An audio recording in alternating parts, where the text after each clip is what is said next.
이 시간 하나님 말씀 보시겠습니다. 구약성경 민수기 9장 9절에서 12절입니다.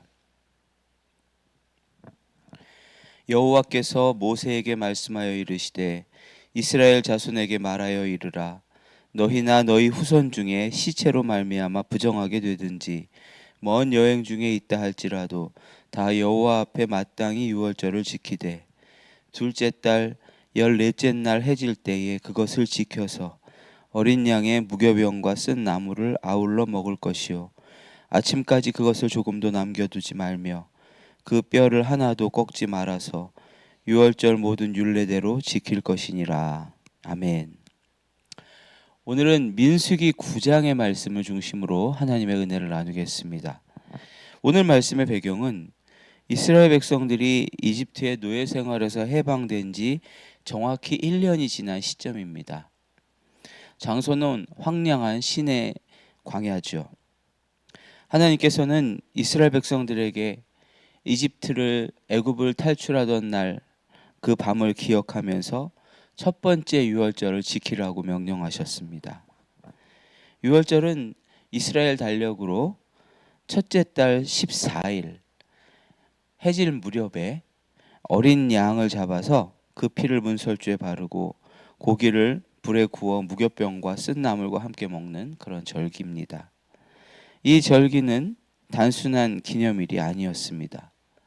이스라엘 백성이라면 반드시 지켜야 되는, 자신이 하나님께 구원받은 백성임을 확신하는 어떤 영적인 정체성과도 같은 중요한 절기였어요. 만약 누군가 일부러 이 유월절을 지키지 않는다, 그렇다면 그는 하나님의 백성에서 끊어지는 그런 무서운 벌을 받아야 했습니다. 그런데 온 이스라엘 진영이 유월절 어린 양을 준비하면서 구원의 감격과 또 축제 분위기에 휩싸여 있을 때 진영 한 구석에서는 슬픔과 아쉬움에 휩싸인 사람들이 있었습니다. 6절에 보면 사람의 시체로 말미암아 부정하게 되어서 그날의 유월절을 지킬 수 없는 사람들이 있었습니다. 당시 레위기 율법에 따르면 시체를 가까이 한 사람은 7일 동안 의식적으로 부정해졌어요. 부정한 상태에서는 예배, 거룩한 절기에 참여할 수 없었죠. 이 사람들의 입장에서는 너무나 아쉬움이 큰 거예요. 죄를 지은 것도 아니에요. 어쩌면 사랑하는 부모님이나 가족이 광야에서 갑작스럽게 세상을 떠났을 수도 있죠. 자식으로서 혹은 가족으로서 마땅히 장례를 치르며 시체를 만졌겠죠. 사실 사랑하는 사람을 떠나보낸 깊은 상실감이나 슬픔만으로도 가슴이 찢어질 거예요. 그런데 엎친 데 덮친 격으로 율법의 규정 때문에 이스라엘 공동체의 가장 중요한 이 절기인 유월절, 이 축제에 참석할 수 없게 된 것이죠. 결국 이들은 모세와 아론 앞에 나와서 질문합니다. 7절에 이렇게 말해요.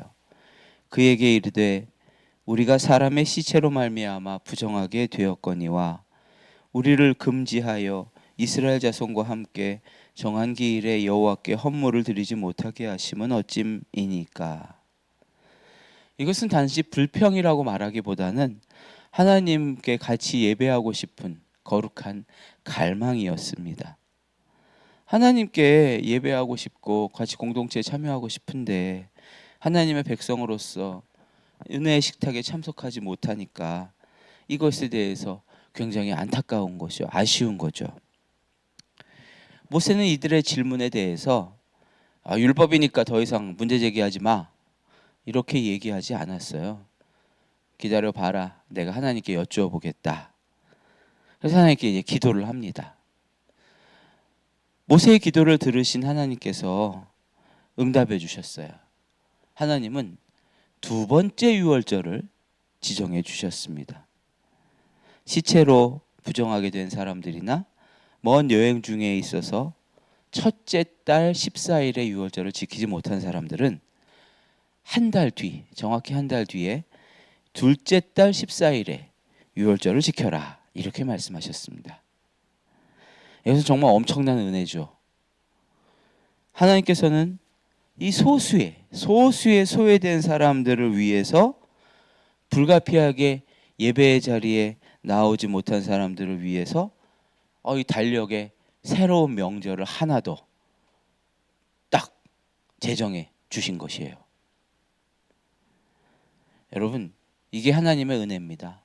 하나님 우리 형편은 잘 아세요.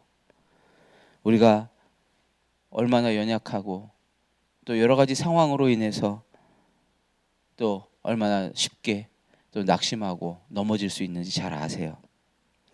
그래서 하나님은 우리에게 늘 두 번째 기회를 주시는 분이에요.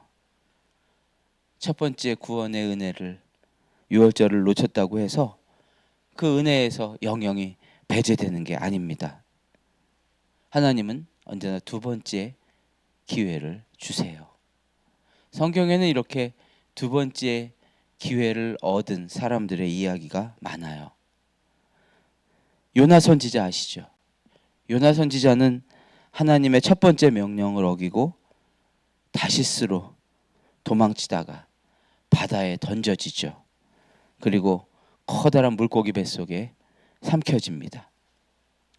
하나님의 말씀을 지키고 순종하는 데 철저하게 실패한 그러한 선지자였습니다. 그런데 요나서 3장 1절에 보면 이렇게 말씀하세요. 여호와의 말씀이 두 번째로 요나에게 임하니라. 하나님은 실패한 요나를 그냥 내버려 두지 않으시고 두 번째 다시 기회를 주셨습니다. 우리가 살고 있는 이 시대는 참 한번 실패하면 인생 전체가 마치 무너질 수도 있는 어쩌면 무한 경쟁 시대를 살고 있는 그런 시대죠. 참 한번 무너지면 다시 일어서기 힘든 그런 구조를 가지고 점점 더 힘들어지는 시대를 살고 있는 것 같아요. 그러나 우리 하나님은 한번 무너지면 끝이라고 하지 않으세요. 두 번째 유월절을 준비해 주십니다. 두 번째 기회를 주십니다. 실패했더라도 넘어졌더라도 두 번째 기회가 있습니다. 시체를 만진 것처럼 때로는 영혼이 무감각해지고 예배의 감격조차 잃어버렸더라도 여러분 좌절하지 마십시오. 우리 하나님은 결코 우리를 포기하지 않으세요.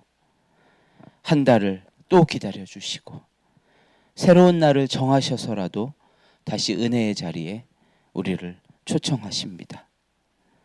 우리 하나님은 참 좋으신 아버지세요. 오늘도 좋으신 아버지와 함께 동행하시며 또 승리하시기를 예수님의 이름으로 축복합니다.